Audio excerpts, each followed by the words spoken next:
A woman sits across from Rupert Spira, hands folded tight in her lap, and asks, "How do I find the one who is unhappy?" He said, "Look for them. And when you look, really look, they're not there, not hiding somewhere deeper, not waiting to be discovered through the right technique or insight, just not there." Which means you've spent years trying to fix someone who never existed, adjusting them, improving them, working to become some better version of them. And the whole time, there was nothing to fix. The question came from a real place, the kind of exhaustion that shows up after years of trying. She'd been working on herself, reading, meditating, attending to her inner life, and still this weight kept appearing. The same unhappiness showing up in different situations, wearing different stories, but always that same familiar contraction. And she wanted to know, what is self-inquiry exactly? How does this actually work? Rupert didn't give her a technique, didn't hand her steps to follow. He gave her something stranger. He said, "You're unhappy because of a relationship, or maybe your job, or just this vague sense that something's fundamentally wrong. Fine, but don't rush to fix what's out there. Turn around first and look at who's saying, 'I am unhappy.' Find that one." Today, we simply allow this teaching to meet the world we are living in now. So you start to notice something that's been true your whole life, but somehow invisible until now. This feeling, this specific weight that woke you up at 3 a.m, you felt it before. Last year, sitting in that gray office at 4 p.m. when even breathing felt like effort. 3 years ago, when someone left and the apartment suddenly felt twice as large and completely empty. Different reasons every time, different stories your mind constructed to explain it, but the same contraction, the same quiet voice, insisting something's wrong with me. And Rupert points to this obvious thing we somehow miss. The unhappiness I feel has not just been caused by this relationship. I've also felt exactly the same unhappiness at other times in my life, for completely different reasons. 1,000 different causes over the years. Relationships, jobs, cities, circumstances that all seemed to create this feeling. Which means, if you think about it, if everything causes it, then maybe nothing actually causes it, or the cause is somewhere else entirely. And this is what usually stays invisible. They spend their whole lives rotating through different external solutions, different fixes, never turning around to look at the one who keeps feeling broken, not in the relationship, not in the circumstances, but somewhere closer that you've been overlooking. This is usually where the mind tries to move away, because looking out there is what you know. It's what you've been doing since childhood, scanning the environment for what needs fixing, what needs to change, so you can finally feel okay. But looking at who's unhappy, that's a different direction entirely. So Rupert suggests something almost too simple to sound like an answer. Turn around and look.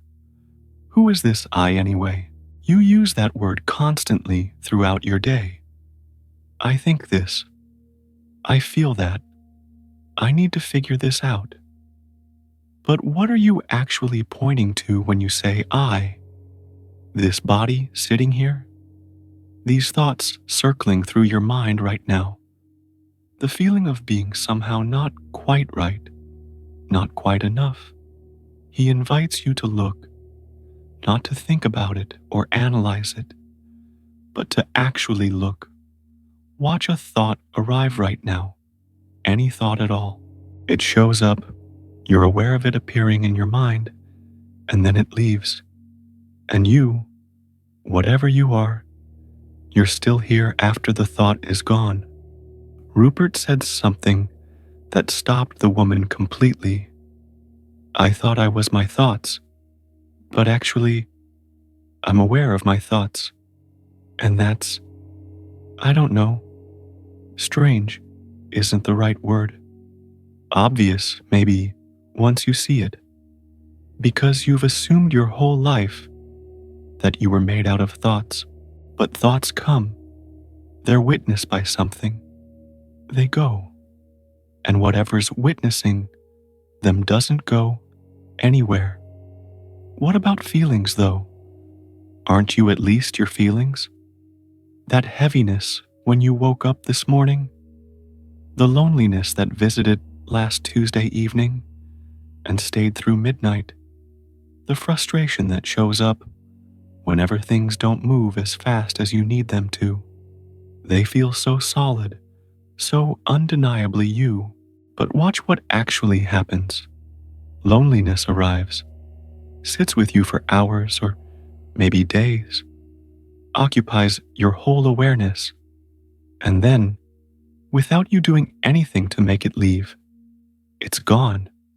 And when it disappears, you don't have the experience of, oh, part of me just vanished. You're still here, complete, aware. The feeling changed completely, but something else remained exactly the same. Even sensations, your hands resting wherever they are right now, the weight of them, the slight pressure or temperature you're aware of. Shift your position and the sensation changes entirely. But you didn't change. You're aware of the sensation appearing and disappearing, which means you are not the sensation itself.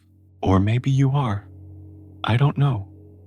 But when you look instead of assume, when you actually investigate instead of believing the habitual story, these things you've been calling me for your entire life, they all just move through. And something remains that was here when you were 7 years old saying, I want this. Here at 17 saying, I feel that. Here right now aware of these words. The thoughts have rotated completely. The feelings have come in 1,000 waves. The body has changed beyond recognition. The entire story of your life has rewritten itself multiple times. But whatever says I has never left, has never been absent for even a moment. And this is where it gets very quiet. You thought you were this bundle, thoughts wrapped together with feelings, sensations holding a story in place, all of it somehow packaged as me. But when you actually look, the bundle doesn't hold together the way you assumed. The thoughts are just thoughts passing through awareness. The feelings are just feelings appearing and dissolving. The sensations just sensations that come and go. All of it passing through something that doesn't pass, which means, wait, if I'm not any of these things that I've been calling me for 40 years, then who has been unhappy this whole time? Rupert asked the woman, something devastating in its simplicity. Now go back and look for your unhappiness. Where is it? She couldn't find it. The relationship was exactly the same. The situation hadn't changed at all. The circumstances that seemed to cause her unhappiness were still completely present, but the unhappiness itself, she couldn't locate it anymore. Not because it had been solved or fixed or healed through some technique, but because the one who was unhappy, that tight cluster of I'm not enough, and I'm alone, and something's fundamentally wrong with me was never actually there. Just awareness, watching thoughts arrive and claim I am unhappy, watching feelings show up and insist this is who you are, and believing them, mistaking them for what you actually are. You thought there was a person in here that needed work, a solid someone made of memories and worries and aspirations who needed to be fixed, improved, transformed into someone better. The entire self-help industry is built on this assumption. There's a broken person inside who needs the right technique, the right insight, the right version of themselves to finally be okay. But when you actually look, when you follow Rupert's suggestion and investigate what you are instead of what you think you are, there's just this, just awareness watching thoughts say they're you and feelings insist they're permanent. And the moment you stop believing them, or maybe not even stop believing, but just notice you're not actually them, the whole structure loosens its grip. Rupert says it like this, and these words deserve to be heard slowly. It's not I that is unhappy.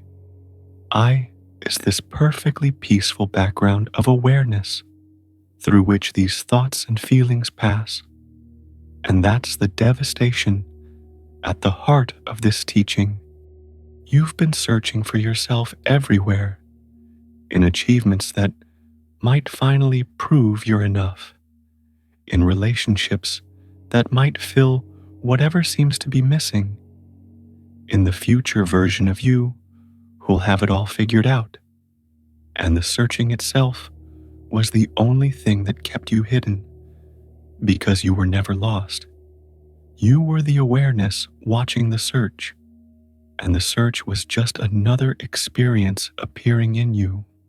Then Rupert asked her something else. When you can't find any unhappiness, what do you call that? She paused. Happiness, she said. Not happiness you create or achieve or work toward through practices and techniques. Just what remains when you stop believing you're something that needs fixing. The absence of the one who was unhappy turns out to be the presence of what you already are.